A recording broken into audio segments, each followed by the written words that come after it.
Zdravo dragi prijatelji, dobrodošli kod mene na kanal. Mnoge dame i žene suočile su se sa istim problemom, a to je da su kupile belo rublje i da je ono samo posle nekoliko pranja promenilo boju i postalo sivo. Donosim vam trik kako da vaše rublje bude kao novo. Uz pomoć ovog trika ono će izgledati kao da je tek kupljeno. Bukvalno će biti belo kao na reklami. Sada ostanite sa mnom i pogledajte šta ću vam pokazati. Uzet ćete jednu plastičnu posudu ili lavor. Sipat ćete vruću vodu, znači ne vrelu. Evo ovako da može ruka da mi izdrži, znači u vodi.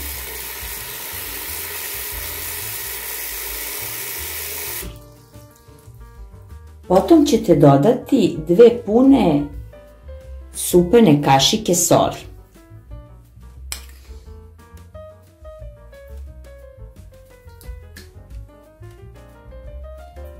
Zatim ćete dodati 1 punu kašiku praška za pecivo. To je otprilike ona jedna kesica od 10 grama. I za kraj ćete dodati 1 kašiku omiljenog omekšivača. Evo ovako, nema veze ako malo više padne, veš će lepše mirisati. Sada sve to lepo izmešajte i u pripremljenu smesu potopite veš i vaše rublje. Ovo isto možete da uradite i sa zavesama.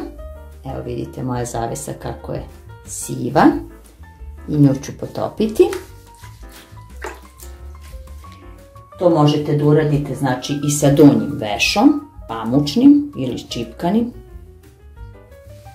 I kada ste sve to uradili, ostavite veš ili zavesu da odstoji u ovoj vodi od 15 do 20 minuta. Nakon toga veš istrljajte, zavesu takođe. Da vam napomenem naravno da ako vam je potrebna veća količina za više zavesa, vi ovu tečnost normalno napravite u većoj količini. Ovako dobro izgnječite, operete ručno. Ostavite da odstoji još 5 minuta. Evo pogledajte kako izgleda voda, ona je siva, znači da je ovaj trik stvarno odličan, ova mešavina dobro radi posao i vaš veš će ponovo dobiti blistavo belu boju i izgledat će kao da je tek kupljen, odnosno izgledat će vam kao sa reklame. Eto, ja se nadam da sam vam pomogla. Nakon ovog, naravno, prospete ovu vodu. Veš isperete. Ako je veća neka količina, možete i u veš mašini.